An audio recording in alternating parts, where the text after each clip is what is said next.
So I want to get into sort of 4 specific ways that you can communicate your credibility and provide value to your audience at the same time. So you're not just going, oh, look, here's how great I am.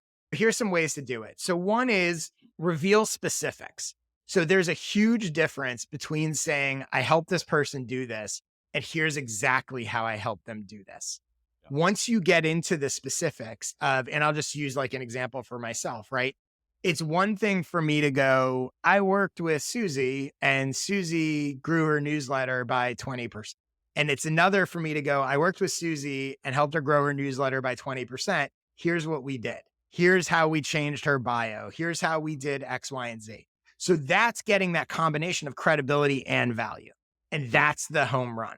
And that you're not going to feel arrogant posting because because again, part of the arrogant feeling is I'm just saying good things about myself, but not actually giving them anything valuable. Yeah. So that's one way to combine those things. A second way to do it is if you answer people's questions in public, like I call this micro coaching and I do it on Twitter all the time, right? Ask people to either submit questions to you or even just someone in a conversation. You can say, so-and-so asked me this, here's what I said to them. So your expertise, your answers, your value are establishing your credibility because people see it and they go, oh, that guy knows what he's talking about. That was really smart.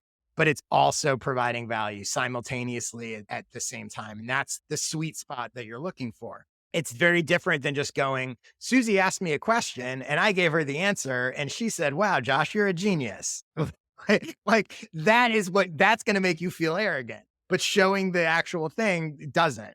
Then the third way to communicate credibility and provide value at the same time is to have other people interview you and share that content.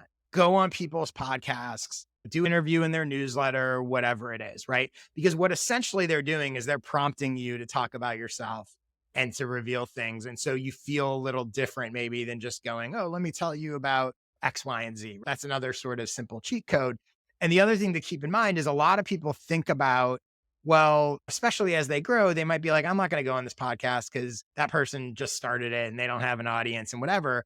But when you realize sometimes doing that is not about their audience, it's about an excuse for you to get content that you can share with your audience. And then the fourth one is incorporate credibility from other people in the places where decisions happen. So there's a difference between sharing a testimonial on Twitter and sharing a testimonial on a sales page for something. And I'm not saying you shouldn't do it on Twitter because I definitely think you can and you can make it valuable and that kind of thing. But you want that credibility in the places where people are deciding what to do. It's not just a sales page, but it could be a newsletter sign up page.